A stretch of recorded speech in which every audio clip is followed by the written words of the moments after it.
Douglas from Geronimo, Texas, has foundation problems. Geronimo, Texas. Wouldn't that be a cool place? Geronimo. Where do you live? Geronimo. I don't even know where it is. It's out in, well, you're going to find out. West Texas? Okay. You're going to find out.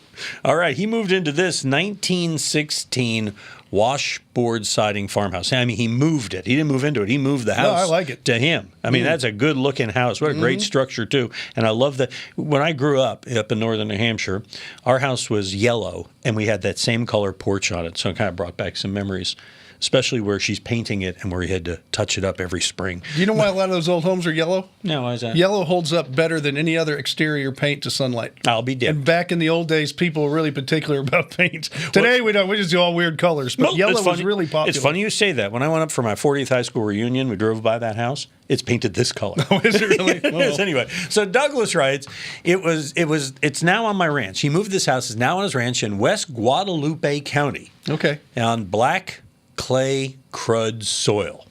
I restored it, not remodeled it. He says, he was real clear. We restored this house, and we trenched a 12-inch by 30-inch deep, one pour under every load-bearing wall.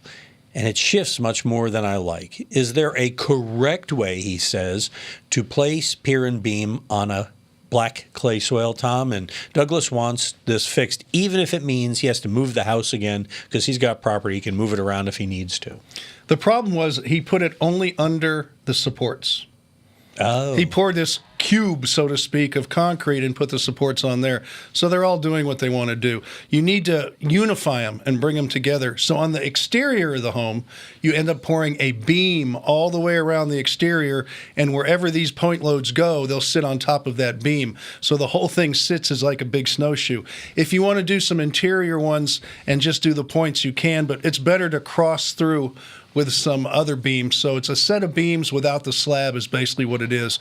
And that way it'll stay as one piece and they won't act independently of one another. And that's what's happening to them right now. Like a snowshoe. Like a snowshoe. Yeah, because it spreads. Big base. It spreads the load. And that's right. You ever gone on snowshoes? No, I only see them on cartoons. I have. Up in New Hampshire when I grew up. And I'll tell you what, there's only one thing more fun than walking in snowshoes. Running in them. Nice.